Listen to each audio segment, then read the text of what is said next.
last time on Dice Funk.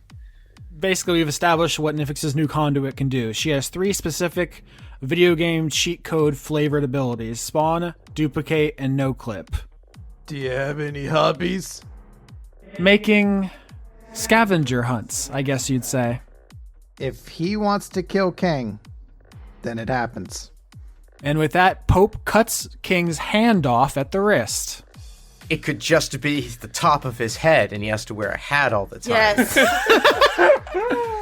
So the lady scalped you. Yeah. That's brutal. And then Anastasia comes over and she does what she does best, which is resurrect you. And then you, wreathed in flames, see the Lady of Pain bearing down on Camilla, and you hit her with a fireball in the back. At which point, Camilla sticks her black amber sword, which creates wounds that can never heal, through the Woman of Hurt's head. Nifyx is going to set up a live stream for the first time since dying, and I'm taking things back into my hands, and I'm doing something that I think I'm good at, and something that I think I can do. And she blows the horn. That wasn't me. I mean, you had the glove and everything, man. Oh no! Yeah, well, I don't have the glove now because my hand got cut off. The last major arc of the season is going to be the team coming back together for one final mission to try to save Lime from Pope.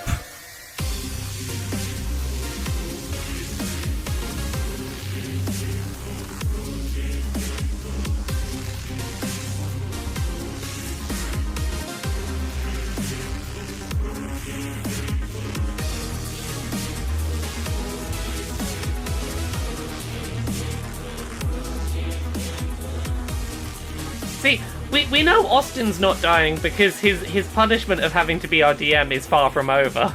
Damn, that's true. The suffering continues. You're like the Greek dude who has to hold up the wall forever. Sisyphus! I didn't ask for his name. Well, I knew it. You're wrong. It's Atlas. Oh, I thought we were talking about the guy who has to keep No, rolling Sisyphus up is the one who's hill. pushing the rock up the hill. I didn't listen to the full sentence, and I just got excited about knowing things. It's like the ancient dude with the rock. Yeah, I know which one that is. Yeah, there's a lot of guys with rocks. I just Which saw is the one that's chained to the rock and has his liver eaten out every day? Are we really doing Who this? is that guy? Fuck. Prometheus, what's happening? That's right. That was Prometheus. Who's Okay, the yeah. guy who shot Achilles with the arrow? Oh my god, okay, we have to start or I'm going to have to kill all of you. I can't do this with you right now. Speed up the death. Speed up the death. Which one was the wine god? Was that Zeus? Dionysus. Oh, yeah. See, that's a trick question. I know this because I played Smite. Yes. I'm going to throw all of you into a volcano. Wait, we can't go to Oh, who was the god of volcanoes? Vulcan is the god. Vulcan is also what's that guy's name? Something with an H, and he makes weapons. And Aphrodite was his wife, and she cucked him hard. Hephaestus. Yeah, and he got real cucked. Yeah, they all get cucked. That's the whole thing. Religion's really about cucking. That's true. Oh, when you think about it, when you break it right down, yeah. I've don't never solve thought this about cup. it that way. God cucks Joseph. Yeah. Who else cucks who? I mean, Zeus cucked like everyone. Zeus cucked everyone. Oh, yeah. Oh, yeah. All right, we have to start the podcast before this gets any worse. You mean better? So, what's new, Austin? Where are we at in the story? Yeah. So last we left this adventure, King's daughter Lime was kidnapped by the Slod Pope, which is bad. I don't remember that. Let's go back and redo it. We're at Hershey World now, Hershey Chocolate World, and we just got off the ride, and they give you a small little thing of chocolate. Is this like the equivalent of like pushing people away in a relationship because you're afraid of being accepted and is trying to make the podcast worse? If by relationship you mean everybody I know, then yeah. Yeah, I have a question. Do they still have the Super Duper Looper? I think so, but Hershey Park introduces a new roller coaster like once every 3 years, so it really like all the old ones kind of get relegated to the side area. I think actually they may have gotten rid of the Super Duper Looper. Okay, Kato's back from vacation. He has sent out message to all of you telling you to come back to Purgatory to meet with him. He is completely unaware of the Lime situation. So when you all arrive, and when I say all, I mean Blake, Cordelia, and King. Nifyx is not answering the call. Does Nifyx have better things to do right now? Nifyx live streamed the aftermath of a crime she committed, so she's trying to lay low. Yeah, I can't blame her for that. I think that is a necessary step when you've just gone, hey, I'm shrinking the universe. Come stop me, fuckers. We'll cut back to Nifyx every once in a while, but she is going to be in hiding for a bit. So Kato is in his office. There's the beach here. The astral sea is behind him, twinkling, and he says, I leave for what? A week? And you all have kickstarted a war and killed the Lady of Pain in public. I mean, you aren't here, so you were not our boss anymore. I mean, honestly, I'm impressed. I thought maybe there'd be some minor crimes, some drug dealing, perhaps, some public nudity, but I mean, we did eliminate the entire board of directors of a major corporation. You did what? Also, I'm big now. Sometimes. Yeah, sometimes he just looks at you in your normal size and he's like, I mean, for a second there, I was ready to believe anything. You could be really big and I wouldn't question it. No, it's just sometimes. I will do it now, but I'm very tired from killing the Lady of Pain. Well, more like getting stuck in a maze and licking the walls, but... And King has one hand, so I guess I don't get to go on vacation anymore. Oops. How was your vacation? Wonderful. I met a lot of important people, shook hands, exchanged favors, you know, corruption stuff. Oh, what kind of favors? Well, I have a good inside tip that the latest form has changed. We are no longer living in the era of life itself. This is kind of a closely held secret, so you're welcome to this insider knowledge. What's the new form? I thought you were gonna say it was something fun like sexual favors. Okay. He's just gonna ignore that. Kato says the world's top scientists are currently trying to determine what age we are living in now, but it is not widely known that resurrection magic is no longer working because only the richest of the rich have access to it. So It's the age of Nifyx! what if it is? How does one become a top scientist? Like, is there a vote? No, it was a lifetime of published and peer-reviewed research. You gotta get inside journals, and you gotta tenure at a university. People spend their entire lives studying forms. I don't care anymore. You're like, okay, I thought maybe I was just some paperwork, and then I get to be a top scientist. Exactly. Like, oh, I can't do that? No. To be a top scientist, you have to be the one that does the fucking rather than getting fucked. Then you're a top scientist. Nice. Yeah. Why do we keep pretending like sex is real on this podcast? We're all adults. We know sex is fake. Yeah, we should just admit it. Austin is the worst liar in the history of liars.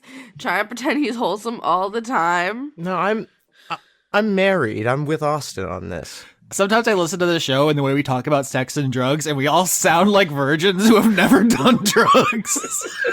Which is like, as we all know, I've done many things. That's the mystery, though. How much of this is real, how much of it is nonsense, you'll never know. Ooh. In a given episode, half of us are high and or getting head during recording, and we still sound like we've never fucked. Recording. Fess up. I want to know who's been getting head during recording. Fess up, you fucking monster. We'll leave that a mystery. I'm just saying, we sound really, like, it's inexperienced. Austin. It was Austin. Austin does not answer the question and moves on. King, what happened to your hand? And everyone else, what happened to you killing the Lady of Pain? Please fill me in. I'm losing my tiny skull mind. How does the brain fit? Where is your brain if you're just a skull? Is it in there, but can't they get to it through the skull? No, I do not. I almost did your accent. I do not have a brain because that would require a circulatory system, which I do not have. It would dry out the entire. It's entirely running on magic. Oh, that's fun. Yeah, you ever wonder why skeletons can move around without ligaments? It's an absolute physical impossibility. So a pain lead, yes. Maybe I join believers. Maybe I know because I'm great that the Lady of Pain is not real because she said fuck and the real Lady of Pain would not say fuck. So we draw her out, we kill her, now I'm in charge, thank you. I'm not in charge, but we're going that way. You can imagine my distress at this. Why? You know, angels are lawful good, demons are chaotic evil. Psychopomps are neutral. We're made of neutrality. We were crafted to make objective decisions about the fate of souls. And even though I try to save the world, I try not to be political. So hearing that people who I hired have tipped the political balance drastically and kickstarted a war is upsetting to me in the way that kindness is upsetting to a demon and evil and mayhem is upsetting to an angel. So, am I fired? Yeah, we fired? Do we get unemployment? Listen, you have saved the world 3 times, and that cannot be understated. You've done an incredible service, but I am concerned about this path you are all on and our continued endeavors. Do you not want to work for me anymore? If you were to fire me, be like, oh, well, I'll just go back to my evil lair that they do not have. Don't look for it. But I also like money. And I like killing, obviously. Well, I'm not really doing anything else. Yeah, he's retired now. Well, if you continue to work for me, by definition, you will not be retired. Well, that's fair, but now it's more like a hobby because, there's no obligation, and I am really good at it. And if it's a hobby, you can write it off on your taxes. That's absolutely correct. What about you, King? Are you thinking about retiring? Well, I don't know. I actually came here because I needed your help. Oh, yeah, King, you, I meant to say something, that about your hand. Yeah. Yeah, it's gone. Did you get it stuck in the garbage disposal? No, I usually punch my way out of that. What help do you require, King? I need to find where Lime is. Did you misplace your daughter, King?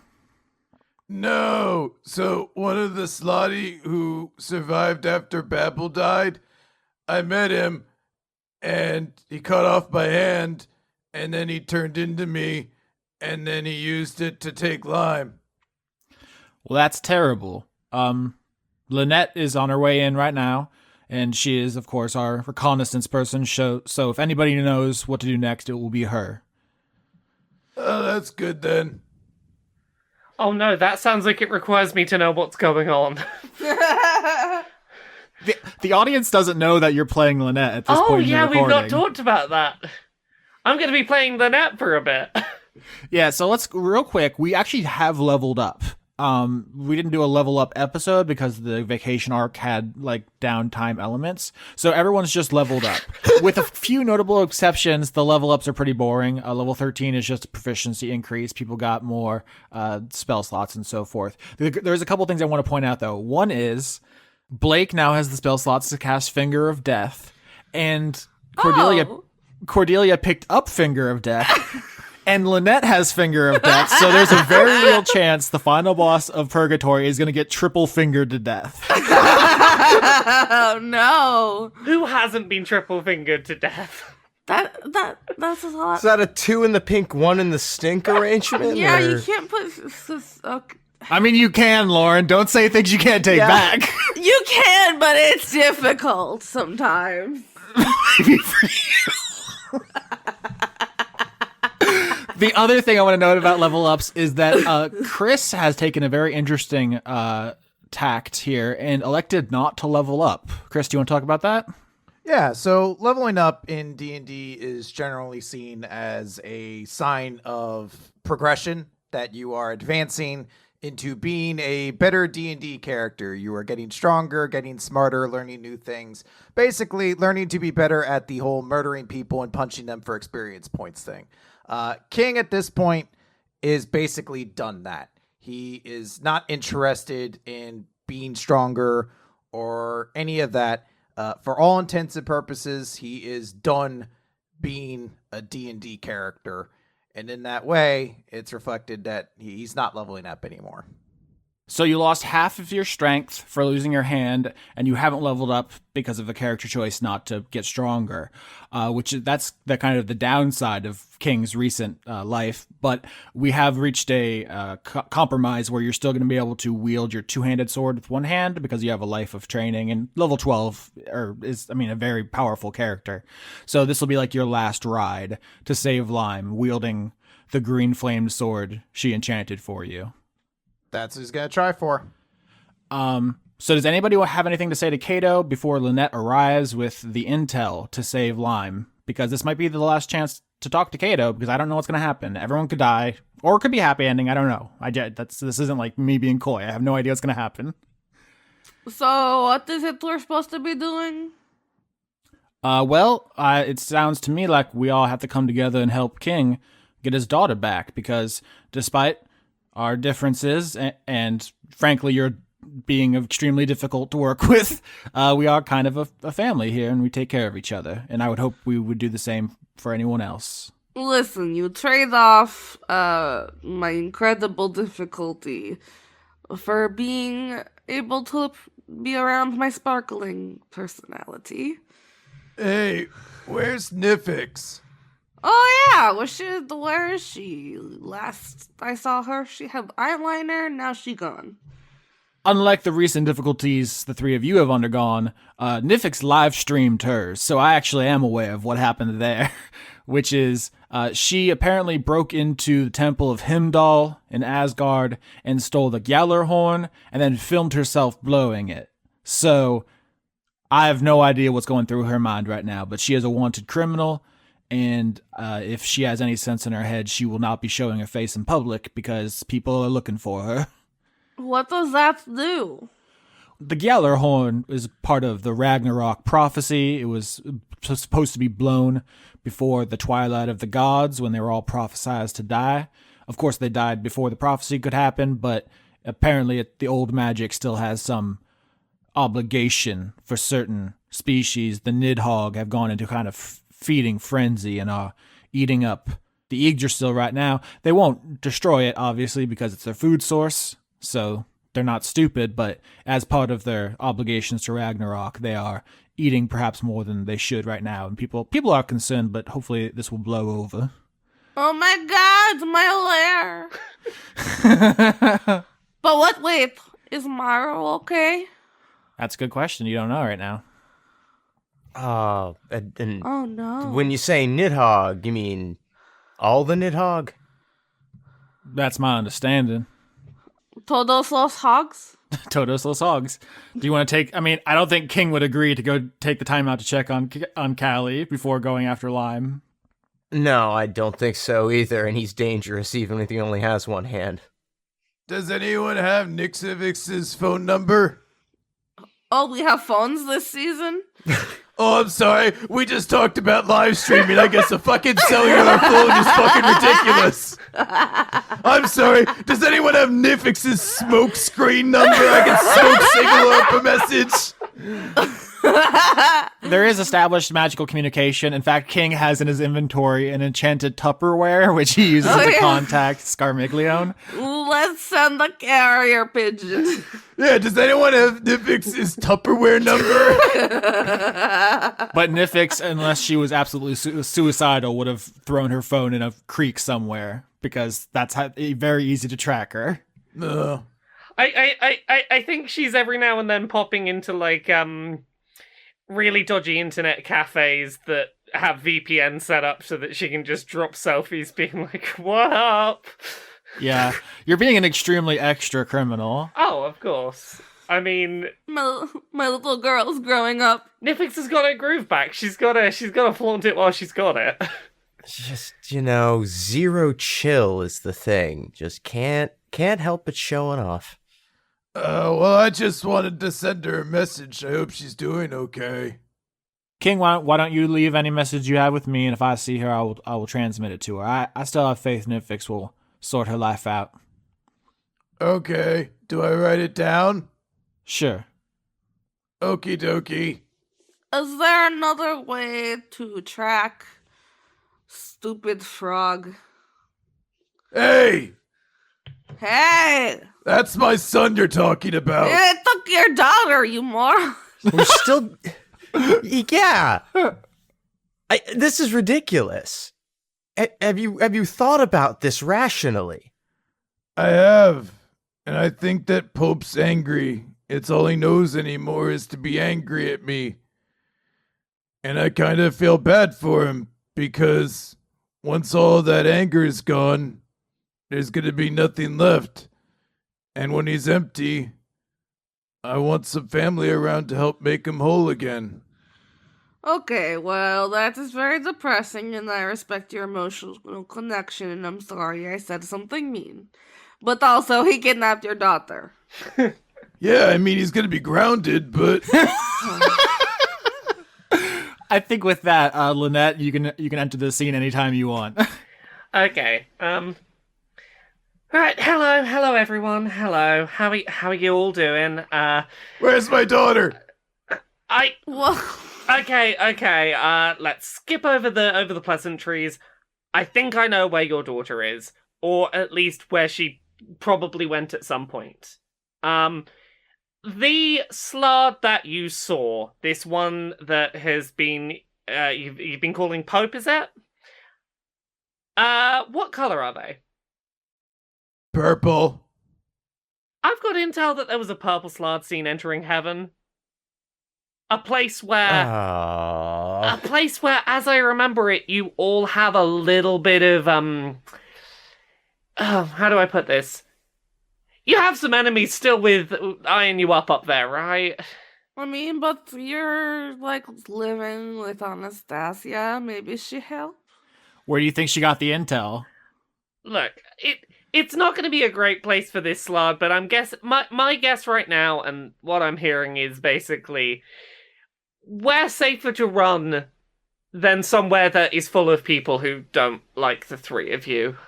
Oh, yes. It's fine. I grow big, I fall on them, they get crushed, they die, all is good. I'm sure it'll be that easy. You just get big and everything will be good, dear. You're so supportive.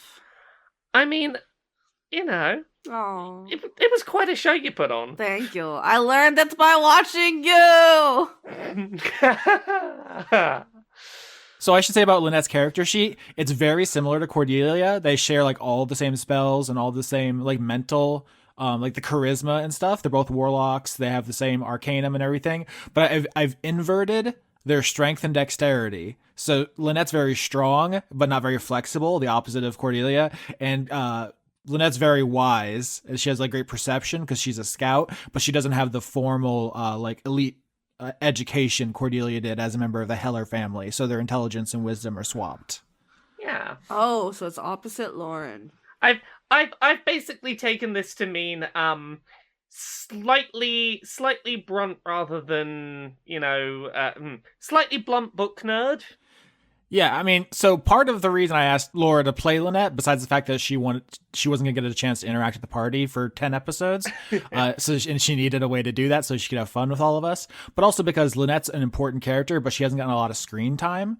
It's actually pretty difficult to do an NPC romance, because in order to develop it, I have to keep inserting the NPC into scenes, which is like bad DMing manners. Like it's not a good look to constantly be like, now make it about my character, like let me in there. You want the players to do a thing. And we've had player character romances planned, but they've never worked out. Like Katarina and Lenora were gonna date in season 4, and then that exploded. So we've never really had a chance to really have a relationship develop naturally. So I was hoping Lynette and Cordelia, given more screen time, could actually show more characterization there. Yeah, so we'll see how that goes over time, but right now I'm working out like how to play Lynette, and I'm currently sat on confident but slightly blunt goth book nerd is where I'm playing them, and we'll see where they grow. And so yeah, I think to end this scene, Kato says, "Well, without Nifyx to have support magic, the party's composition will not be properly balanced. Lynette, do you mind accompanying the rest of the Furies on this one? I mean, an excuse that means I get to, spend time with her. Actually get to see how she does her job day to day. Not a bad deal. I'm up for it. Why not? Why not? Oh my god, forbidden office romance. I mean, it's not forbidden if the boss invites me. Shh, it's forbidden. Okay, it's forbidden. Oh, it's so secret. I hope Kato over there doesn't find out. Oh, You two better not be dating. Oh, I'm gonna smoosh on the job. hey, Kato, look behind you for like 6 seconds.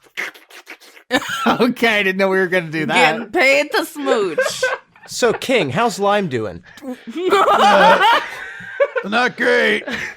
Right, let's go get that slut. It's not like you said, let's go get that slut. Hey, we do that on the way. Nice. So rather than following the whole journey back to heaven, let's cut over to Nifyx real quick because you made quite a choice last episode, and there's going to be a bit of fallout for that. Let's cut to your apartment because in order to pull off your plan, Matilda needs the head of the conduit of venom to inject it into the tree once it's eaten down to the vulnerable part. So before anything else happens, you need to pick up that head. And let's start there. You've broken into your own apartment. You're doing a stealth maneuver. Why don't you paint me a little bit of a picture of what Nifyx is up to, how she's feeling? I think right now Nifyx is just riding the high of feeling competent at something. The thing that was supposedly impossible, she's like, no, I got it. It's all cool. It's chill. Okay, so you're basically ransacking your own apartment because you're about to go on the run because getting the Gallarhorn was hard. You had to kill a bunch of people. You had to face a lot of difficult emotional challenges. You had to bloodbend the god of gnomes. But that's nothing compared to how difficult it is to survive the people who are going to come after you. So it's actually only going to get harder from here. Is there anything you want to specify that you take? Are you going to be streaming this? I think that Nifyx is going to be streaming from locations that she's not planning to stay in for very long. So like this is a perfect example. Being in her apartment, it's like, I'm not coming back here. This is like the first place people are going to come looking for me. So sure, I will live stream breaking into my own place, knowing that by the time they get here, I'll be long gone. Where in the world is Carmen Sandiego style?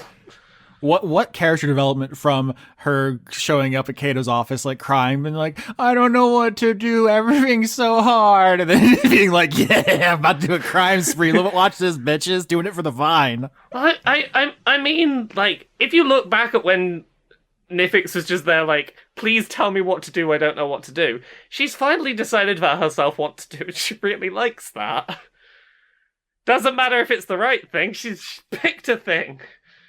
So you're halfway through basically shoving all your streaming gear into a bag when there's a knock at your door and the person immediately tries to open it and says, Nifyx, it's Matilda, open up. Nifyx, it's Matilda, open up.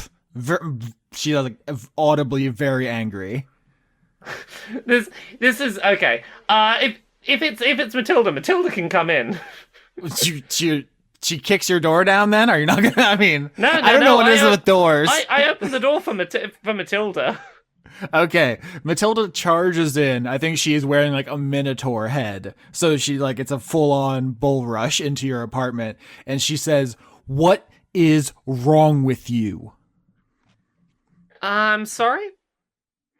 Why would you live stream you doing crime? I mean, at this point, I really don't give a fuck. I'm fed up of having to pretend I don't exist, okay? You appreciate my blunt honesty, so here's some honesty for you. If you weren't magically obligated to keep my secrets, this would be where I erase you. That's fair. You can't trace back to me. I got you your broker's license. We are doing the biggest financial crime in sapient history. Okay. I get it. You're a little pissed off. Pissed off? There's billions of gold on the line. Maybe trillions. Look, what can I say? I've done it now. All you had to do is bring the horn back. You could be sitting in your office right now, watching the numbers go up. I'm gonna say the same to you that I have been saying to people for a while, I feel like. I am fed up of being told what to do. I don't understand you. I'm shocked at how emotionally invested I was in you. I thought we had an understanding. Like, the millions of people who are going to die because of this, like, that doesn't bother me at all. I don't know those people. They mean nothing to me. But what you've done, this disappointment, this hurts. And it's sick, right? Like, one person inconveniencing me makes me feel much worse than tens of millions of people who are going to die because of our actions. But that's how I honestly feel, is that what you've done is worse. That seems about right. So that's it then? You're just going to be a fugitive now? And I guess I got to go back and figure out a way for this not to lead back to me? If you see another option for me at this point, I'm all open to it. Do you have a bone saw? Because I could use the conduit of pride. Nifyx is gonna no-clip. Yeah, she hasn't seen this before, so she'd actually, I mean, it doesn't look like anything to her. So, Nifyx at this point, I'm gonna say, has picked up the while they've been talking, picking up the bulk of the stuff needed. And Nifyx is just gonna put her hand through, let's say, a wall or something, just to demonstrate and go, good luck trying to cut through this. You fucking bitch. I hope you don't take this personally. And she just starts chucking, like, mugs at you. I know they can't hit you, but I just want to get this out there. And she just starts smashing all of your cutlery. Fully support this. And Nifyx is just going to look at her and go, I appreciate what you were offering. I know what I did was probably stupid and impulsive and every other, fucking adjective that gets thrown at me at the moment. I make bad decisions. I know that. But I'm making my decisions, because I have been lost for a while, and I keep getting trapped in, oh, you gotta do this for me because this, and this reason that you gotta do that for me now. I'm taking charge. Well, enjoy what little freedom you have left before they track you down and they throw you in a fucking carcerai. So, and she picks up the severed head of the conduit of venom, puts it in her purse, and says, I guess I'll be at purgatory making more money than anyone ever has in history. So, enjoy infinite money. I've done what I set out to do. You set out to not benefit from being hunted down like a dog. Okay, whatever. I don't even care anymore. Bye. She clearly does care a lot. Yeah. Nifyx just stops for just a second to stop and breathe. She's trying to steel herself to just keep going at this point because she's just sort of assumed that she's in this by herself at this point. That I think after how everything went down in her office with the terrible, terrible job she did of trying to kill Simon, she doesn't want to have her life in servitude of doing things she's not good at for someone who, needs her to cover up those tracks. And she's just trying to steel herself for like, well, this is it now. It's just me, and everyone wants me dead, and I guess this is life now. Yep, pretty much. Nifyx against the world, and you don't even get to benefit from it. It's just something you did out of principle. Yeah, that's the thing. Nifyx was in this for trying to make some change rather than being in it for the money, but... I know, I was curious how this would end if, like, the last episode, it's like, well, Nifyx is a multi-billionaire now. How do you feel about that, Laura? But I guess that's not how it's gonna go. I don't see Nifyx starting to make good decisions at this point. So, Furies, you are ascending the infinite staircase. Time is a flat circle. We're back at the beginning, episode 1. You're climbing up to heaven. How's this going? So what do you think we're gonna get, attacked by more angels? Oh, yes, definitely. I mean, I would put money on it, considering they all. What was it you said? They'd all sworn a bit of a vendetta against you. I know, but I'm so tired of them. Can we They have a get something vendetta against new? them. I mean, you and I, they have absolutely no idea who we are. Well, there's only one left, I think. Wait. Have you not been counting how many of them you've dealt with versus how many are left? Babe, I don't do math. I mean, how many people want you dead is usually I would have thought that would have been the exception. No, that's still math. I'm a lot. There are a lot of people who want me dead. I mean, that's okay, but next time, if you tell me the list, I'll do the numbers for you. Oh, that sounds really hard. Can I get Constitution saves from the evil party members entering heaven? No. No. If you fail, then you're being sick can be in character. 8. I failed. 18. Well, that's the opposite of what would have been good. So Cordelia's not sick and Blake is. Cool. I am, it makes me sick how cliche this angel bullshit is. Oh, Yeah, I know, buddy. this is the worst. It's I understand they hate us, but can they, make themselves look like something else than bored? No more angels, we get it. Ooh. I wore a sombrero thinking that might help. Why did you think a Why did you think sombrero the would sombrero? help? Jinx. Well, with the bright light and the, shade, I thought I gotta wear a hat, so... I thought you were just zazzing up your style. I liked it. See, my understanding of all those good gods is, literally all you have to do is go, hey, I think you're chill, and, that's you in. That's how I understand those good gods. So surely just, say something nice to them and walk in. It's transactional? That's it? Oh, I could do transactional. What was wrong with the Panama hat I made you out of all of my old skin? It took a long time. Blake vomits. Hey, it's okay, dear. I'll wear your your skin clothes. I mean, I bet there are birds that make nests out of snake skin. That doesn't sound far-fetched. I mean, probably, actually, yeah. I mean, you can make probably quite a nice, pencil skirt out of a big enough snake skin. Yeah, snakeskin. There's snakeskin boots and snakeskin. It's a thing. Yeah. So, up ahead on the staircase, you see your old friend, the Ophanim. A bunch of wheels within wheels, covered in eyes, mildly on fire. The gates of heaven are open behind it, but it sees you coming from quite a distance away and just immediately starts going, "Holy, holy, holy!"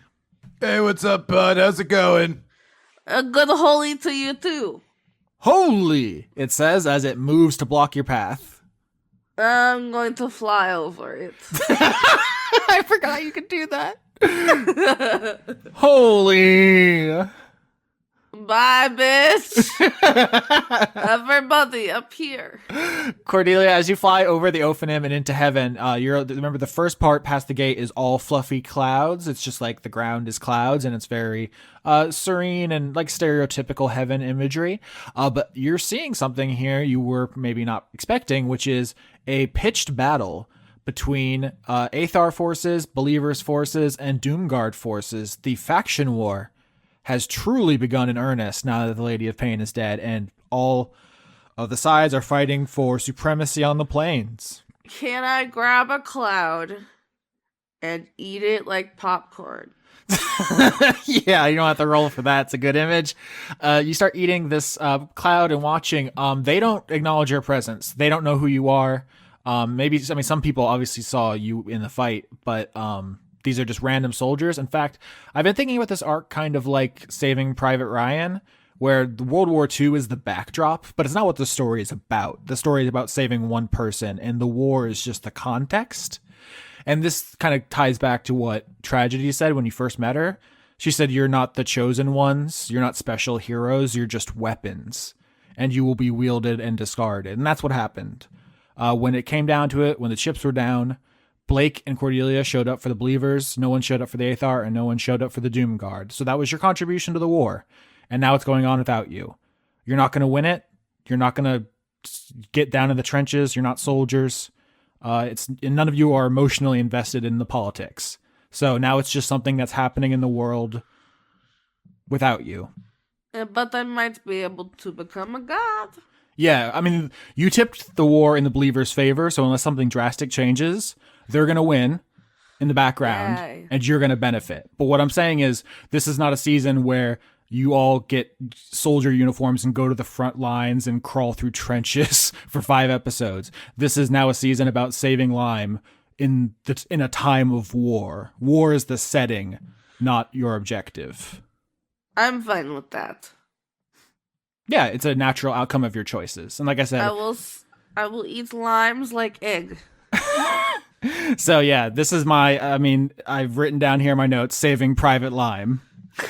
The most bitter egg of all. It's more tart.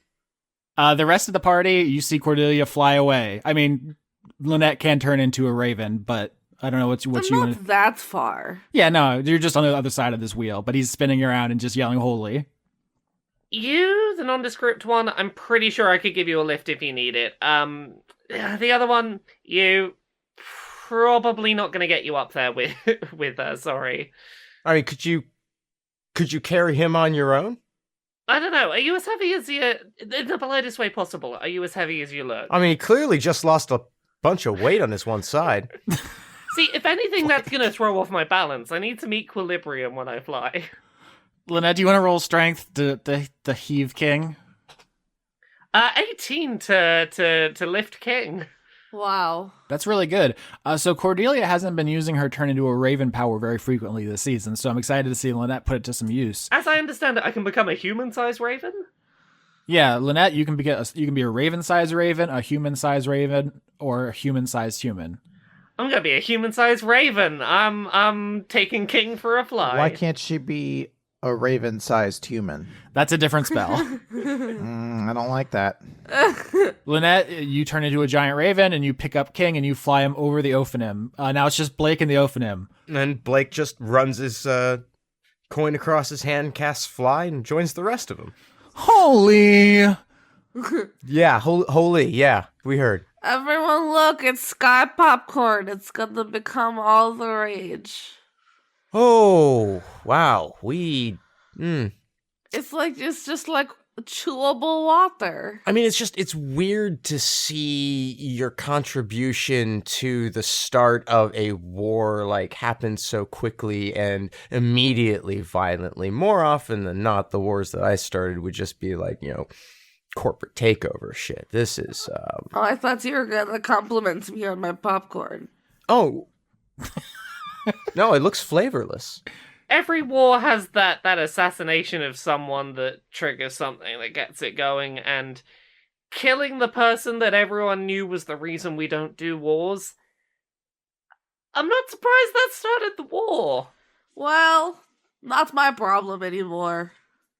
Let's go find a baby. I mean, I'm not saying it's your problem. Can I just say, it's gonna create some really good music. I mean, I know that is a bleak thing to say, but Oh. dark times always create the best music. I mean, you're not wrong. I don't know, I'm more of a Dave Matthews fan. Come on. So how does the party navigate this battlefield? I want you to picture it very much like, I mean, there's just a new war movie that came out. It was all done in one shot. I was good. 1917. Chris, you have strong opinions? I saw you tweeting. About what? 1917? Yeah, it was fucking amazing. Oh, okay. It's outstanding. Interesting. I don't remember the tweets that well. I thought maybe you didn't like it. I don't even recall tweeting about it. Am I sleep tweeting? Did I say something disparaging in my sleep? I was like, 1917 can suck eggs. And then I just went back to sleep. But yeah, imagine you're like running across no man's land in World War One. There's just like explosions going off. It's fireballs and lightning instead of bullets. But these are just 3 different sides trying to kill each other here in heaven, and you have to get through it because you're looking for Pope. I'm just flying over it. All right. Well, you roll dexterity to dodge incoming lightning and fire. Fine. I am okay at that. Mm-hmm. Crit! All right, fine. Suck it. I rolled a 6. Oh. Are you still carrying King? Yes, so do I get, like, disadvantage or something? Yeah, you do. Okay, first roll's a 3. That 20 would have been real nice. Are you sure that you didn't mean I get advantage because I have King to use as a counterweight? Because she's an all-powerful Raven lady? No, because I have King to take the hits for me. Yeah, he's a shield. Cordelia, describe your stunts to me. You crit. So you're going through this battlefield. What kind of cool, just disrespectful things do you do on your way through it? Okay, cool. But no, I'm thinking. Because my 2 besties are going to get hurt, right? Okay, yeah. So if you want to use your crit to somehow protect them from the damage I was about to roll on them? Yeah, I want to do, like, some sweet flips and, like, smack them out of the way with my tail. I'm, like, speeding along. You know when snakes start going really fast and it's really good? It's that. And then I hear, I don't know.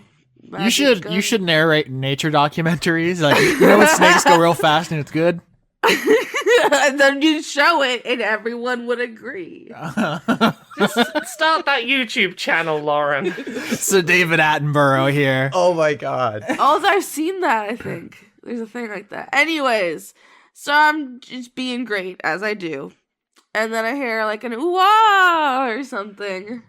That's how Blake sounds. That's what Blake sounds like to Cordelia. And I'll just like lasso him with my tail, because I can do that. Uh-huh. Because that's how snakes do. Just like, like throw him out of the way like a shot put. And then I'll just like smack Lynette in the butt to get her out of the way. See, that works only because it leads Lynette to follow you instantly. It's like, oh, butt smacks. Okay, here we go. The siren call of butt smacks. All right, so Cordelia saves her party members from taking the cool lightning damage I had prepared with her crit, but she knocks them down out of the air, so they're no longer flying. You're reaching the end of this cloud bank. You see above you the first of the 7 mountains of Celestia. There's the Silver Mountain. You're familiar with from the first arc? I forgot about all the mountains. Was that the mountain in which we met that elephant? The little bitch, you mean? Yes, you're approaching the mountain where you met Lancelot. But you see up ahead of you, there are 3 figures not engaged in this warfare, and they're standing as if to guard the edge of the cloud bank to prevent people from moving on to the mountain. Do I recognize them? Roll religion. Crit! Oh my god! You both crit? Yep. Holy shit. All right, well there's literally no mystery then, I guess. A double crit. I had to think of something extra to give you. So here are the 3 figures. I'm just going to tell you who they are. They are Odin, Zeus. Oh, that's fucking Raw, or is it That's Horus. his son whose name I can't remember? Horus, yeah. Oh, okay. I'm literally doing an Egyptian-themed game for my local D&D group, so I've had to become absurdly familiar with a bunch of random Egyptian gods. Austin, why does Horus look like they're doing an open mic night? So in the actual image in there, Because as Ra's disappointing son, he goes to open mic nights. yeah, Horus has 2 holy items. One's an ankh, which I feel like most people are familiar with, and the other is like a staff, but it does look like a mic in this picture. It's very funny. He does bad stand-up. Yeah, so there's these 3 figures, and Cordelia and Blake immediately recognize them, I guess from Catholic school. I don't know why they're teaching about Horus in Catholic school. They're like, you see this guy with the big X over him? That's not a real god. You crit, so I'm going to give you everything. They are zombies. These are the dead bodies of these gods. And you see them, their skin is actually, you'd think it'd be grayish because they're zombies, but it's a light purple. So, just a reminder to all of you, we did just get told by Kato that, on the down low, coming back to life's not a thing anymore. What can I do? What do I roll to know about zombies? That's a very good question. Arcana, because that's necromancy. Okay. Oh, I love a necromancy. I love an Arcana roll. 8. 19. Oh, thank God. Do I know anything? 11. Not much. We're both dumb. We don't know shit. King is probably not going to help here. Do we want to risk it? I mean, I have to. It's part of my character sheet. Oh, God. I got a 6. So the party fails to know about the necromancy here. I will say that each of these zombies has weird purple patches to their skin. And just I assume most of our audience knows. Zeus is a large, muscular man crackling with electricity. Odin is a much gaunter man. He famously hung himself from the Yggdrasil, and he's missing one eye that he sacrificed. So he looks pretty messed up, actually. But he has a spear called Gungnir, which I'm almost certainly mispronouncing. Gugnir. Gungnir. And Horus has the head of a hawk, and he's carrying an ankh, which is an Egyptian religious symbol, but he has otherwise the body of a man. So that's what they look like. They're weird purple zombies of gods, and you don't know why. And roll initiative, because they're going to eat your brains. Hey, King. Yeah. Stupid question. What color did you say your son was? He's purple. Oh, they're slodsies. Slod zombies. Slombies? Slombies is very good. 19 on initiative. All right, so first up is Lynette. It's your time to shine. The zombified bodies of Zeus, Horus, and Odin lumber towards you, arms outstretched. Cone of cold. Let's get that good area of effect magic going. Yep. 12, they fail. 27 damage. Nice. Lynette opens up with a huge cone of cold. This is kind of the signature spell that she shares with Cordelia. Very high damaging. In fact, Blake picked it up, so they could be cone of cold buddies. But before anything else happens, without trying to look too eager, trying to stay nice and chill and goth, Lynette is going to look over to Cordelia and go, "Am I doing okay at is this how you do it in your lot? I want to make sure I make a good impression." Oh, yes, we are very big fans of the Cone of Cold. Okay, this is a cone of cold house. Okay, so it's not going to be a problem if I just use that over and over again, right? No, Cold Squad. Cold Squad. Chilling with the cold squad. Got it. We should get ice cream after this. Mice cream. Mice cream! Oh, I love mice cream. Mice cream is great. King, it's your turn. You have one hand, and you have a two-handed sword. It's with green fire on it, so you're missing some stats, but it's still a good sword. Yeah, I'm gonna try to do a little something. So I'm gonna walk up to the big guy, and I'm gonna use a fighting spirit, and I'm also going to I'm gonna nuke him. I'm just gonna nuke him, Austin. You understand what that means? We're fucking 40 episodes into the season. I'm gonna attack him a bunch of times with advantage. So 19, crit, 20. A 24, a 23, and a 20. So yeah, those all hit, I think. Okay, Yeah. cool, dope, Yep. awesome. Devastating. Poor Zeus. Hey, the big guy's he's had a good run. I mean, he deserves it. So 66 damage. Yikes. So when you run up and you start slashing with your sword, you're going to take electricity damage. This is a reflavored hellish rebuke. Basically, his zombified body is electrified. So, King, oh my gosh, these rolls! You only take 8 damage. I don't know. My life points. Dude, you know, like in Yu-Gi-Oh, like the life points go down like the... Yeah. It's just like a sound effect. It's done. Very bad roll. But King, you just start chopping into the body of Zeus. It's a pretty cool move, all things told. It is now enemy's turn. Zeus is going to put his hands together and start charging a big electric energy wave on all of you. Dexterity saving throw. 8. Fail. 20. Success. Huzzah. 12. Fail. Oh, I crit again. That was your third crit of the night? The dice are like, well, she can't breathe. We gotta give her something. This is making up for last week. 11 damage to the failures, 5 to the succeeders. Zeus is just rolling like dog shit. He's terrible. I mean, yeah, he is. He's like a predator, legit predator. We did start this episode talking about godly cucking, so it all rolls back around.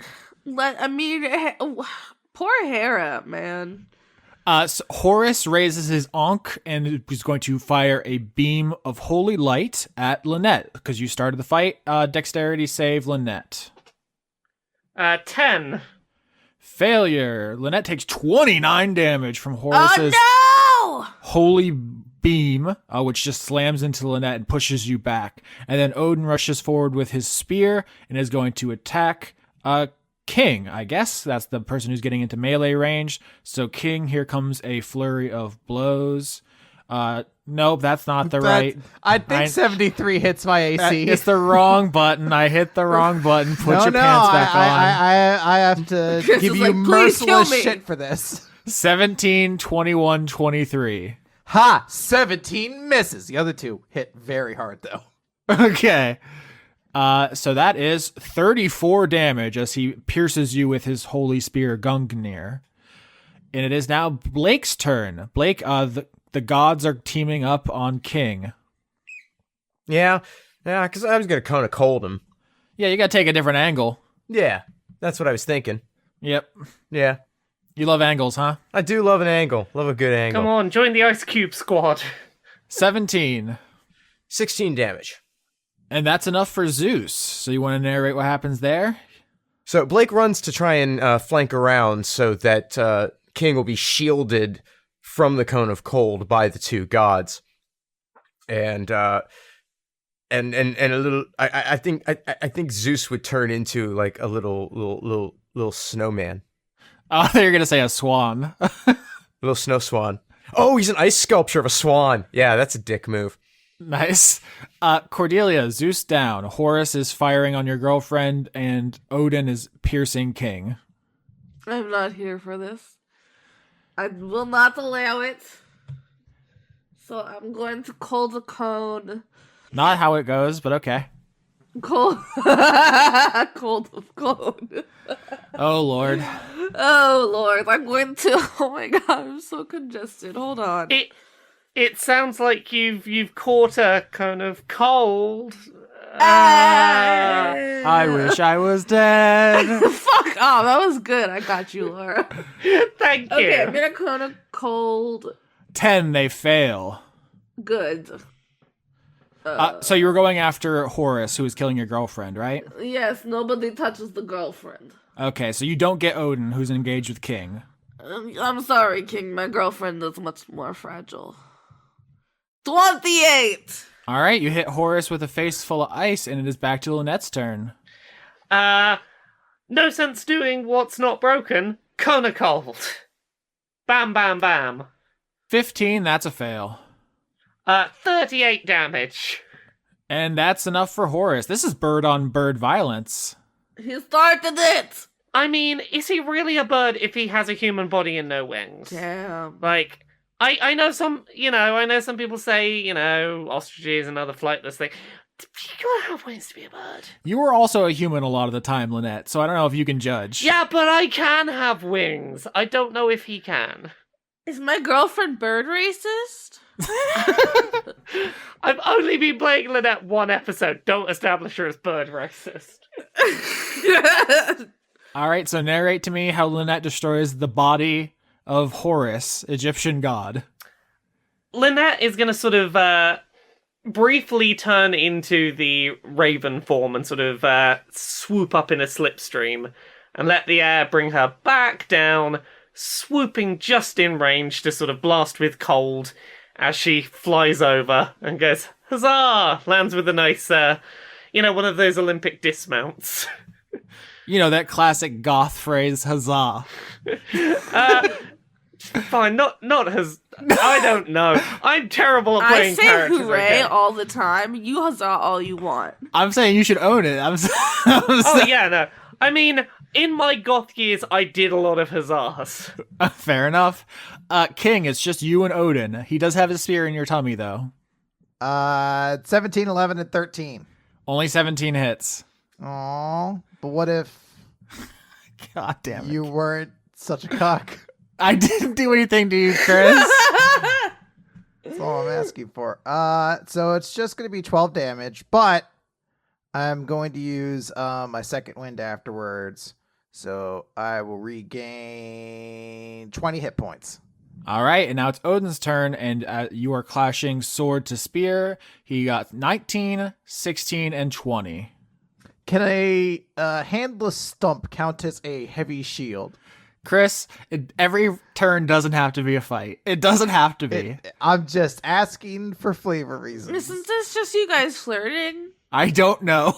Chris, tell the audience what hits. None of them. Wait. Just the 16. Or no, the other two. The one that's not the 16. Okay, thank you, bud. You're welcome. 33 damage as he stabs you I again. just regained 20. Fucking Jesus. Blake, it's your turn. Fuck! There's one zombie left, and it's killing King, who does not accept how D&D combat works. I don't want it anymore. Away with it. We'll just see, we'll see if we can finish off with a fireball. I want that spear. Dex save. Fail. It's a 9. The zombies have just abysmal speed and dexterity. Yeah. I wonder if it's because they're dead. Oh, yeah, that makes sense. That's how decomposition works. 24 damage. Oh, no, it actually could be better, so that doesn't Yeah. finish him off. I'm surprised. I got a couple ones in there. That's not so great. Yep, so you throw a fireball far enough behind Odin that no one else gets caught in the circular blast.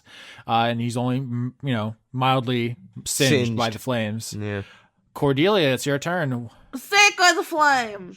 That's another dex. Yes. 13, that's a fail. No, it's a fail. 7. Very bad. And it's funny because Sacred Flame is established as coming from Lynette, but it usually just comes out of the sky as a gift. But this time it just I guess you just pull it out of her and throw it at him. Hey! Lynette just opens up her skater messenger bag that, the goth kids have. It's shaped like a coffin or something. It's just here you go. Oh, I was like, what if you just fired it from your beak? Did anyone else hear her say farted it? Or was that just me? No. Can I shoot it out of Gustav like he's a tiny gun? I mean, if you want to borrow Gustav is yours. Okay, I'm gonna use a Gustav like a flamethrower, and that's why it only did 7, because he's small. The tiniest flame. Lynette, it's your turn. Okay, sure. No sense changing what isn't broken. Cone of Cold. 8, that's a fail, and Lynette is out of spell slots. That's fine. This is hopefully the only one I'm gonna need. 37 damage. Very good damage, but not quite enough. You have frozen over half of Odin's body, but he still has his spear free, and he's aiming for King's head. King, it's your turn. I would like to attack. A 21, an 11, and a 26. 21 and 26 hit. Okay. Stand back. There's a hurricane coming through. I have to reroll all those dice. Okay, so it goes down to 14, and it goes up to 17, and that tops off at 21. 21 damage. Why don't you paint me a picture here? I'm going to cut off his arm with that spear, and then I'm going to cut off his big beard for later. And I'm going to stab him through the eye that's already gone. Boom, big sword. The zombie body drops through the cloud, and the zombies are defeated. And drowning pools, let the bodies hit the foreplays. Let the bodies hit the... Okay. Did anybody else have any fun things we could loot before they fell through the clouds?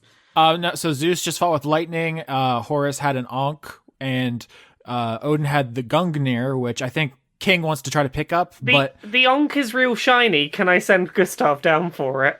Yeah. It's a shiny thing for the Raven.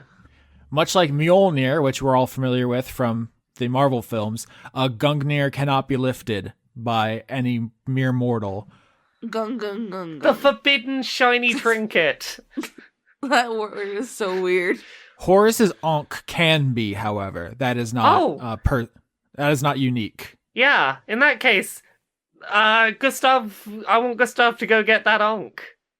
Can I have his staff and start telling bad stand-up into it? Yeah, so Lynette, you can take Horus's Ankh, and that is going to give you 2 additional damage dice on Sacred Flame, because it is a sacred object. Put it on the chain. So more powerful cantrips if you run out of spell slots. Cool. Where it's like a necklace. So you all are standing on the edge of this cloud bank. Do you want to talk about what just happened before you try to climb the Silver Mountain? Because that was weird. I mean, was it? I feel like we all kind of expected something like this, right? Well, we expected something. This is not at all what I expected. That's true. Were those real god zombies, or were they like, let's make some weird bodies and then make them live like Frankenstein? Yeah, you've all got more of an idea of how these slod things work than I do. Is this normal for them? No. No. But none of the slots we've been seeing lately are what you'd call normal, and I don't even know what normal is definable for a slot. They're all very rude. What if it changed because the form changed and it made god zombies? We're in the form of god zombies. Gombies. I mean, Are we going with Gombies or Slombies? you've just created whatever my next rock band's name's gonna be. God Zombie is a great band name. Glombies. King, can I get a Constitution saving throw? I'll allow it. 10. I want to re-roll that one with Indomitable. 22. Nice. Yeah, King, there's a little bit of uncomfortableness in your tummy. Uh-oh. Oh, can someone do a healing check on me? Uh... I guess I could do it on myself. I have that. Oh, no. I can check. I rolled a 9. I rolled medicine and I botched. 12? 19. Should I slice my own hand open? Okay, so the party succeeds because Lynette and Blake succeeded, but Cordelia failed. So everyone gathers around King and starts like looking at him because his tummy feels bad. And Cordelia, Do I step on his tail? Well, I can't step. I don't have legs. you don't have legs, no. I just fall head first into his wound. Just like headbutt him in the wound. Yeah, I assume you make it worse somehow. Let's roll damage on King. What am I rolling?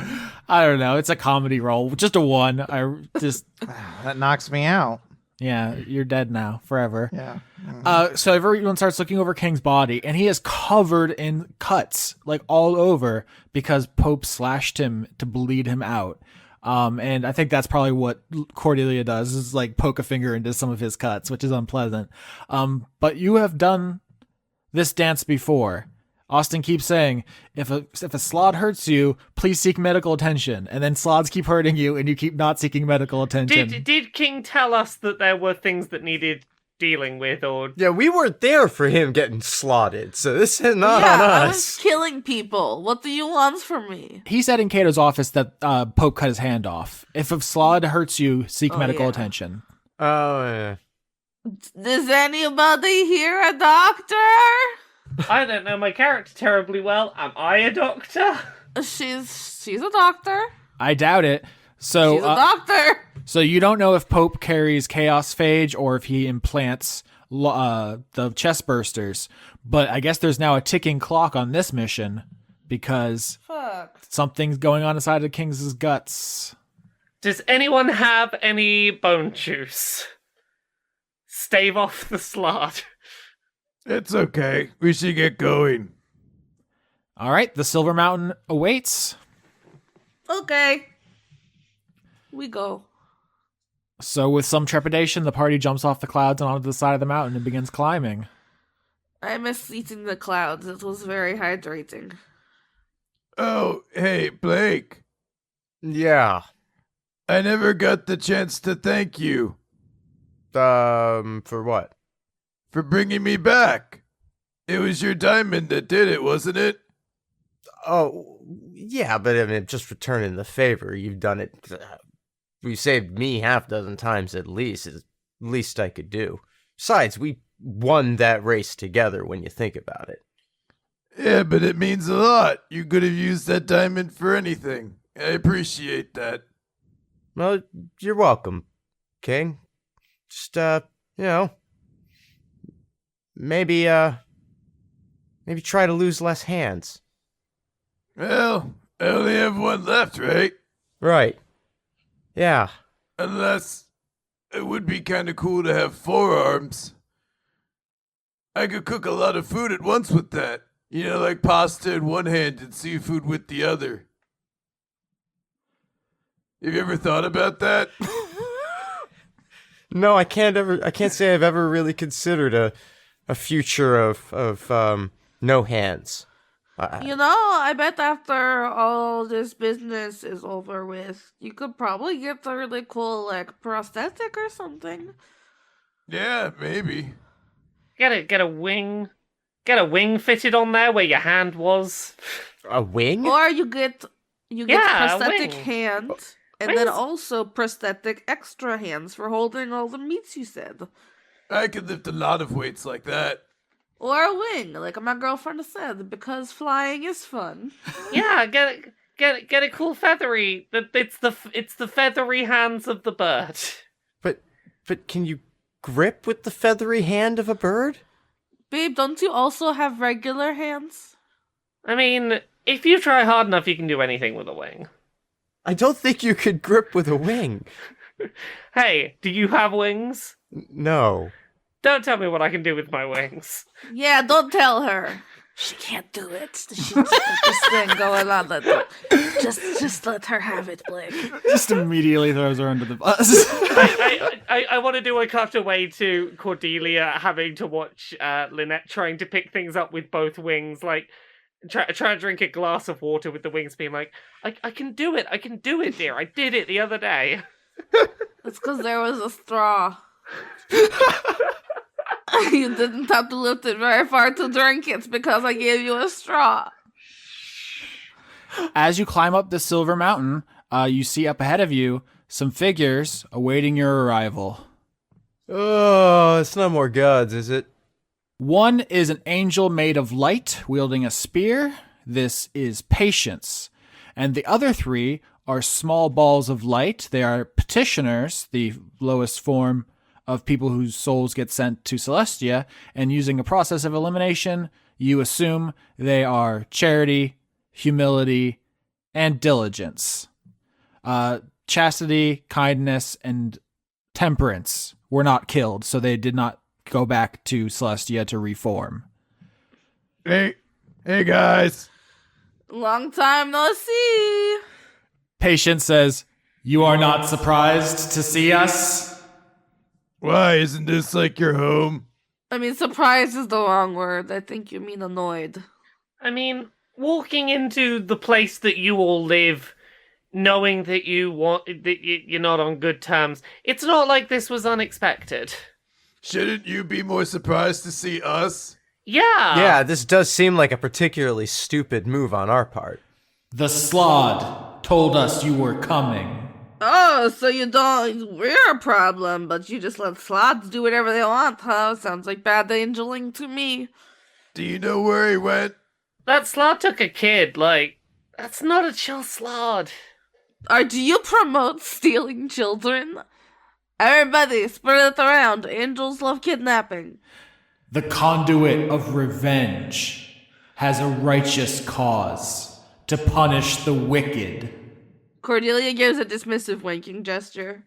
We're the wicked, aren't we? That's what's going on. That's what's happening. This is some sort of payback thing, right? Let's start winking with both hands. Your wicked journey ends here. I do find it very funny, because it's like this is a big deal for you, but I don't think we ever think about you, at all. I don't know which one this is. Who are you? Also, I've never met you, You've got nothing to get revenge on me, so I'm assuming no hitting me. Cool. Yeah, we chill. I think they just want to do it because nobody cares about them and they want to be cool like us. Did you ever free your one brother who got stuck underneath the tombstone? That was me. Oh! This is the thing, you're forgettable. And you will be forgettable when we all beat you. Yeah. His whole thing is to be forgettable, and you're more forgettable than him. Pointing at Blake.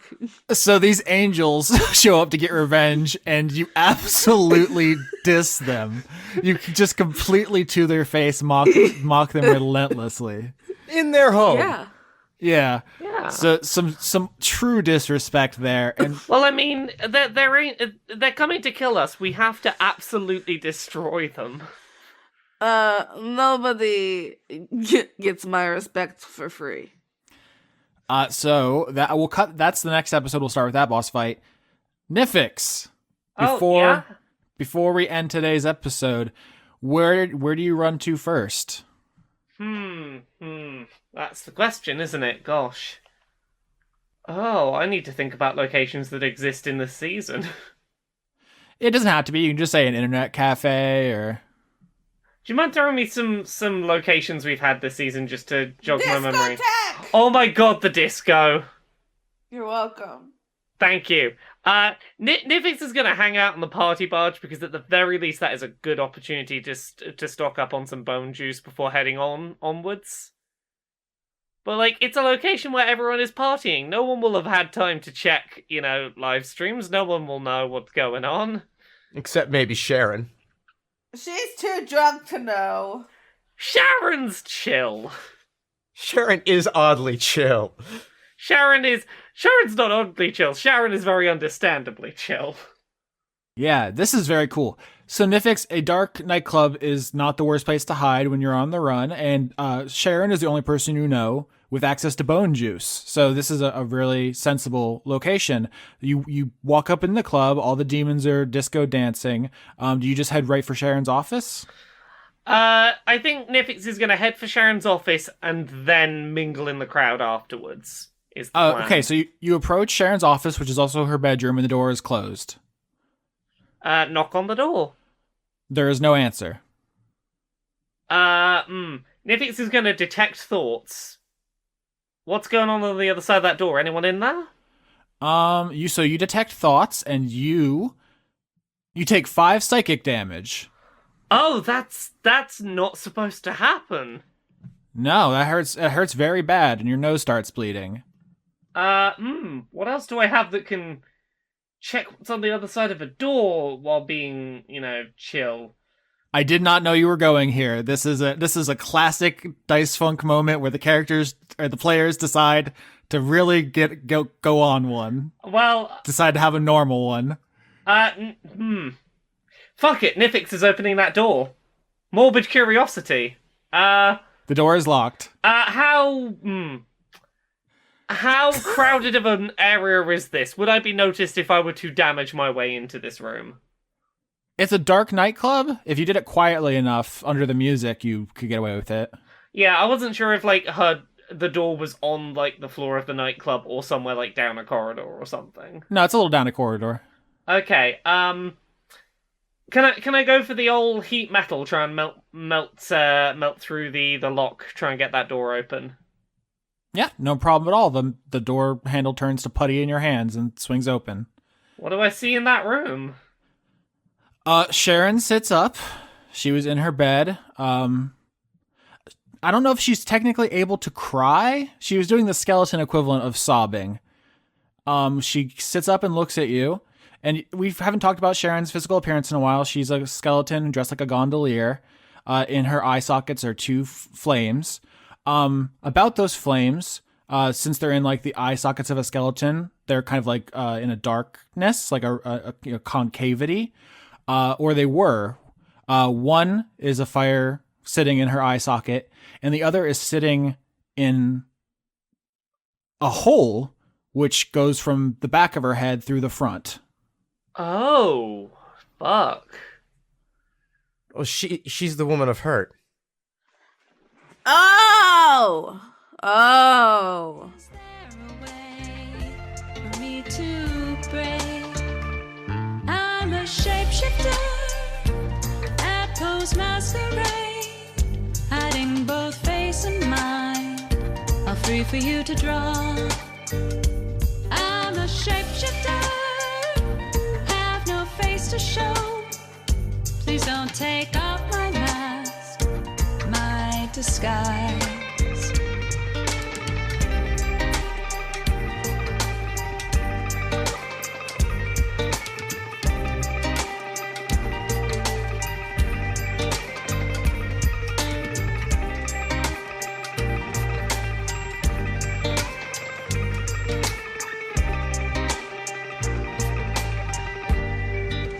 Credits! January 2020, executive producers for Dice Funk. Let's just get in there. Let's just get messy in this new year. Joseph Tombrello! It can't get any worse. So, Extellaris. Jade slit the sheet. Fuck. Jade she- slit the sheet. The sheet she slid upon the slitted sheet. Jade, why would you hurt us? What have we done to you? I did pretty good the second time. Brent, still every episode of Dice Funk Goatly. Devin, conduit of evolution. Evilisian. John Madera, conduit of caramel lattes. Rob Dakin. Ah! Oh, I see. No, it's the Always Sunny. You fucking idiot! I didn't read ahead. I don't want to spoil myself. It's fighter of Rob Nightkin. Okay. Paul Mullen. Allison the Purple. Emily, conduit of a Dynamax Yamper. Imagine this little butt heart. It's so big. Christ, man, getting wasted on his own blood wine. It's not. Go! Ah! Maybe save that one for Easter. Toshirakuru fighting the New Year's new me for dominance. That's one way to establish it. Andrew Grothin. Dr. Goatman. Festive Jamie is probably stressing over gifts as you speak. No gifts in this year. 2020, no gifts. Fuck off, Francois V. Hejon Master. Hell yeah, Cloaca. Oh boy. Oh, Okay. you get the next one. Get the next one. No, why couldn't I have had Hell Yeah, Eat Cloaca? Hold up. My dildo just fell out. Where is it? Okay, found it. Still good. Okay, maybe I'll edit this out, but my first joke that popped in my head was is that a quote from one of the things you sell online? It's really not, but check out my content. Nifyx Decidia, a lonely gay sheep. Random, conduit of would you like a hug? Sternad. Vinny, conduit of New Year, old dicks. No, in the new year, it's only new dicks. Old dicks. Z23619. Kevin Dobbins. A gambling pig is turning 35. God save my hammy knees. Damn, that's a big mood. Anthony, patron of Dora. Oh god, I'm gonna be 30 this year. It just hit me, like, pretty hard. Really? Already? It's 2020. I always forget how much older than me you are. It's like a year and a half. Not enough. Anthony, patron of Dora. Did you do that one already? I wasn't did, paying you attention. fuck. Morgan Rapp, Haley Anderson, Pinko Sock. Jesus. Philip Busman. Sheaf, talking shit on a tubular floating crane. Tis I, Zedster. 2020, year of the, parentheses, art, parentheses, out of parentheses, rat, and then back in parentheses, girl. Okay, I'm not sure if that's how I wanted you to read it, but yes, Year of the Rat and Rat Girl. Reese from season 4, 69, Spoopy 420, Sean by Lawrence Ludes. Yes. A montage of goth Nifyx staring out into the rain. If this was a visual medium, we just have a whole episode of just that. Yeah. A non-horny gift for Austin, and a very horny one for the Goblin. A werewolf with the Chinese New Year in his hand. AAA Isaac, conduit of Linux, mascot Tux the Penguin. Are you a fan of Tux the Penguin? I am. I've never really used Linux, but I do enjoy penguins, and I also enjoy the strategy of putting 3 A's in front of your name so you go to the top of this section. Also, Tux the Penguin, I don't know if this is what you meant, Isaac, but Tux is a penguin from Animal Crossing, and he's a big fan of himself.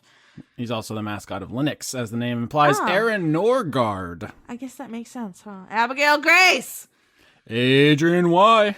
Aftershock.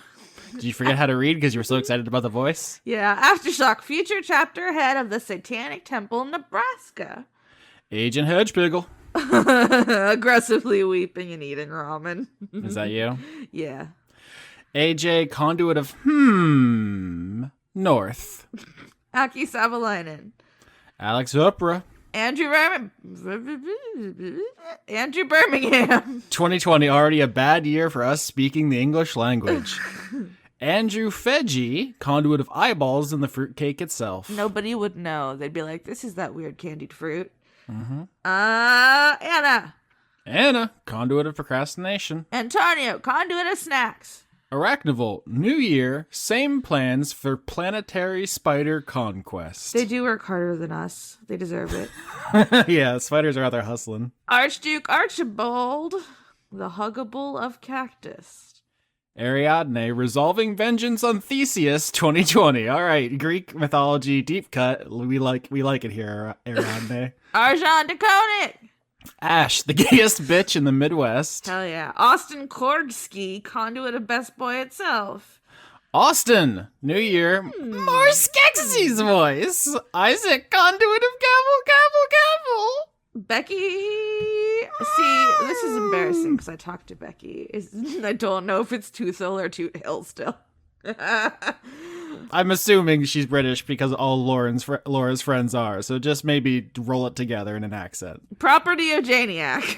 No, you have to try. No. They need the content. You do it. You make the accent, bitch.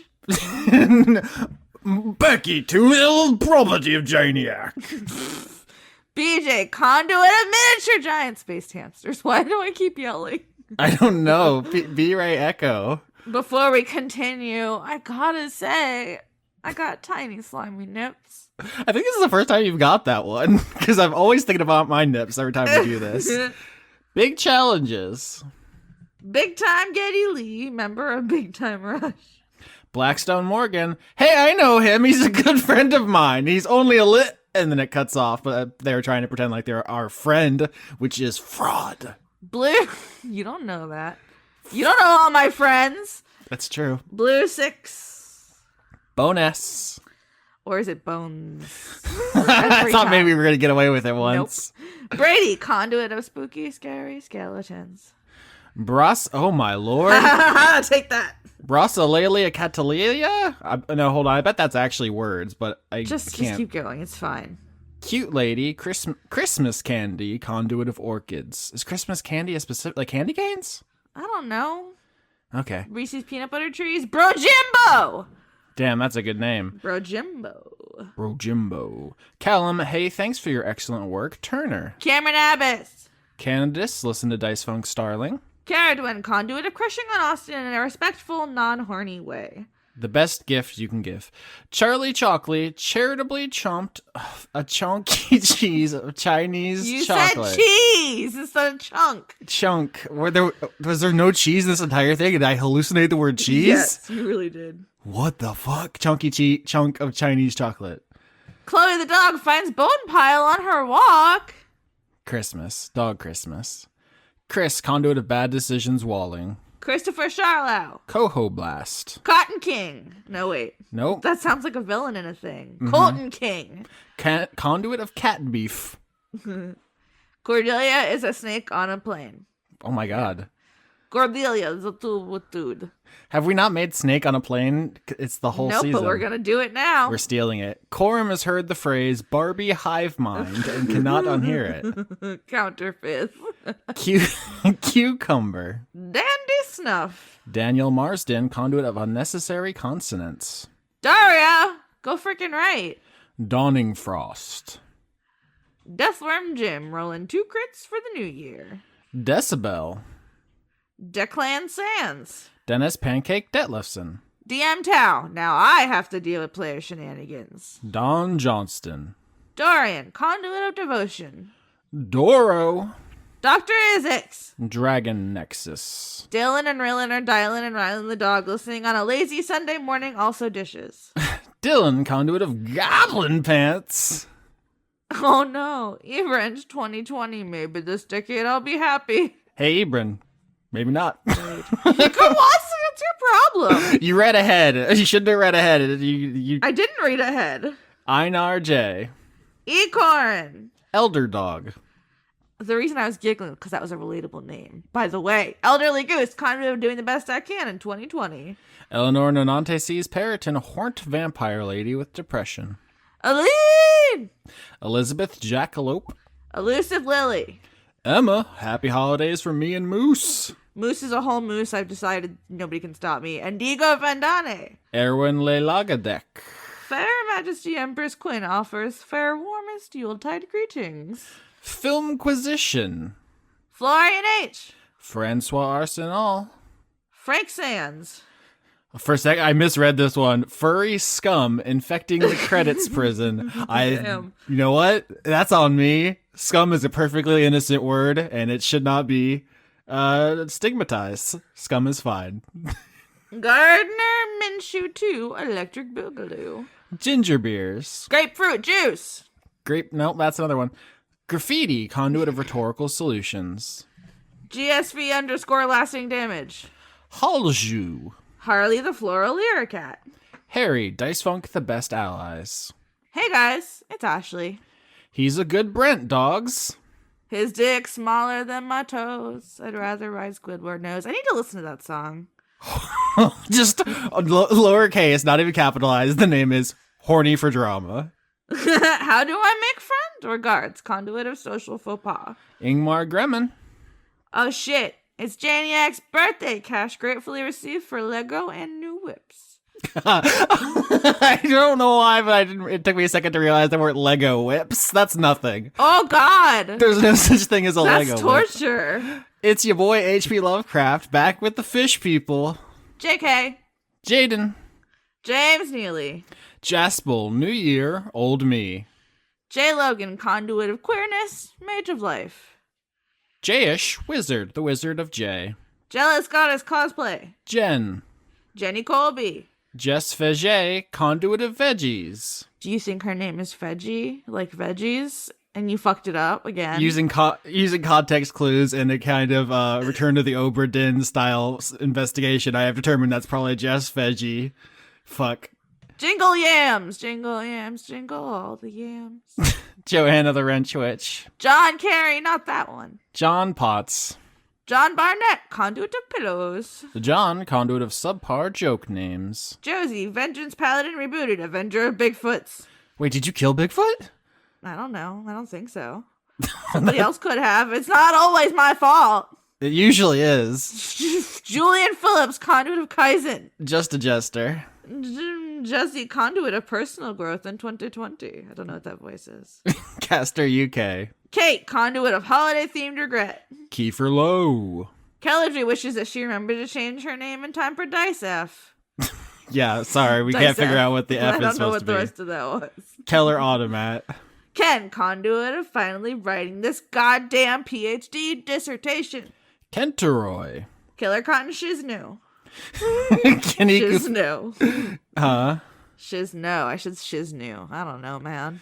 Kaniku fan was accidentally horny this Xmas. Sorry, Austin. You know what? At least you're big enough to own up to it. We can all improve and not be horny in 2020. God. Kitty Foe. Warm snoring burrito under your dresser, just out of reach. Oh, that's kind of cute. It's just Carito Prime. Eater of bussy. Watch out, Austin. Why can't people just leave my bussy alone? Christina, conduit of Nifyx needing a hug itself. Where were you 3 arcs ago, Christina? Criterion, conduit of Smooth Mario. I forgot about Smooth Mario. Kyle, president of the Drop Goodwood fan club. Lady Misfit, Dino Fact. Many dinosaurs were good parents and nest builders. I did learn that before. That's a fun dino fact. I'm here for it. Mm-hmm. Laura! Wait. What the fuck? Larry Yelling Man. Lars O'Nerth. Lauren's mom's duck, conduit of Austin's dirty mind. I don't. Oh, I did say furry scum in my. Yeah, you know what? In hindsight, you got me in this one. Lauren Cates eats Holly Kokrazog. Holly Fenton, Eric Coker, and a Bozog. Ludovico Limited. Luke Powers. Luther, the conduit of a button quail and a pear tree. MacLeod, conduit of perpetual haunt. MacLeod, we just talked about this. Manticore, Death Lord. You're really trying to stand up for all the horny people out there, huh? The Cult of Gorfanax. Master Zemnohort. I'm not even that horny, but you're so rude. Matteo Zanake? I tried. Math Tiger says there's a 43.47% chance that Moose is a human. I think Math Tiger is Moose now. Oh, fuck, the conspiracy deepens. Matt Collier! Oh, God. Matt Lackett is enjoying some sleep and games. Self-care is hard, but not as hard as the other people in these credits. They're so turgid. Matthew, listen to Dice Funk and News Gum Schultz. I just don't get enough chances to use the word turgid, honestly. Stop it. Maximum side boob X, 2 turtle doves and a side boob and a parachute tree. Is that 5? In a parachute? 10? Pear tree. What's X? In Roman numerals, I don't remember. It's just they had 2 different things they wanted to put in there and they combined them. Whatever. Magic conduit of screaming internally. Mel Bent. Mayor of Stone, conqueror of mountains, harbinger of glory, forerunner. You were using the Cordelia voice. I can do whatever I want. I'm a grown-up. Merry Flowers! Merry Christmas to Paco, the coolest shark in Denmark. Aw. Michael Hall! Midlife stasis, conduit of inevitability. Mike draws you in a checkered gingham dress and army boots. Thank you. Miko from Finland. Miles, conduit of passing from credits into a one-shot as an one-shot as an ocelot. Modified Matthew. I just got an idea for a one-shot set in one shop. Hold on. Shut up. Mr. Holy shit. Oh, I'm on that wild shit today. Mr. Willie Phoenix, Steven, Lesbian, Seagull, Pooh Bear, Shaker. Do I get that every time? I've gotten it a couple times. Namita Aneskins, conduit of error. Nathaniel Holman. New Man Jack. New Year, new Michael Minkler. New year, new titties for my dog? New Year, new Dice Goblin. Hold on, we're just gonna skip over that? What is that? We don't need to address it. Okay. New year, same otter. Nicholas Dominic. The otters are perfect. They don't need to change. Nick.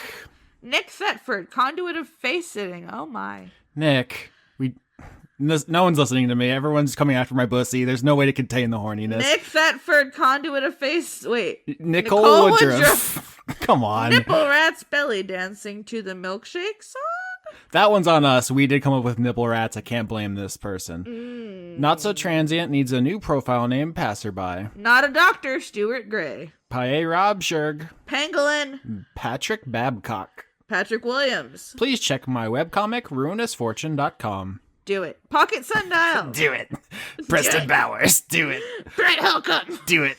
Puck, conduit of trying so hard that you ruin it. But festive. Do it. Vampire Psychotic got plump chunk. Do it. That's probably already old, but I love doing it. I love doing it. Yes, read that one.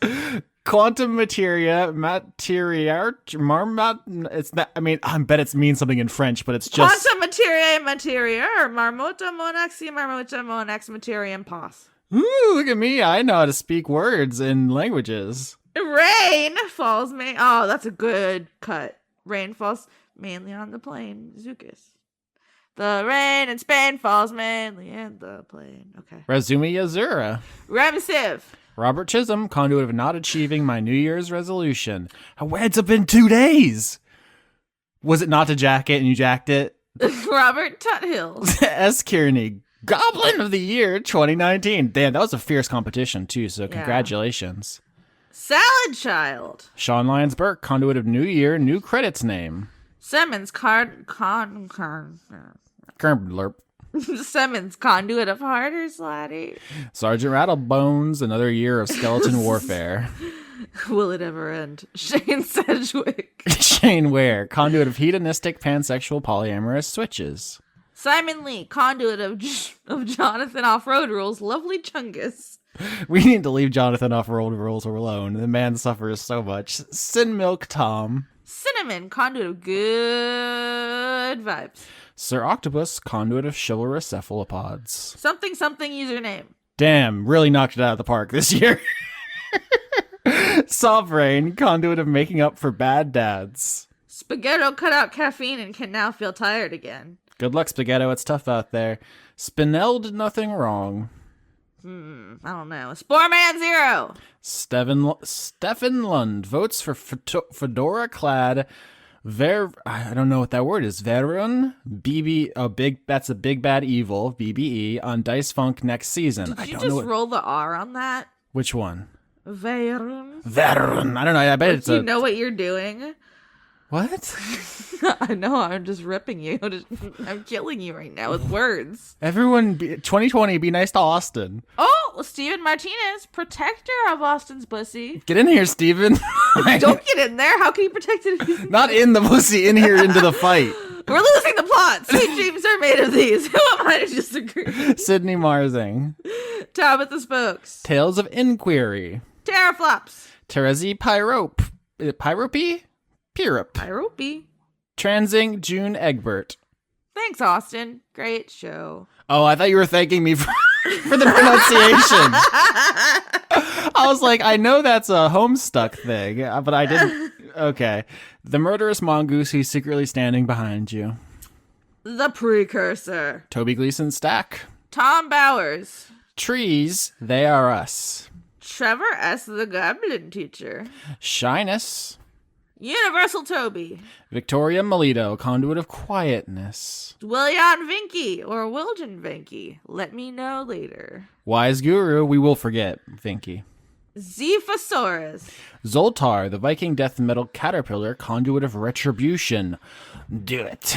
Hell yeah! Hell yeah! Under 30 minutes, we did it. It's a world record. Speed run! Yep. So remember, patreon.com/AustinYorski is how you get on that list. Patreon.com/Laura K. Buzz is how you support her.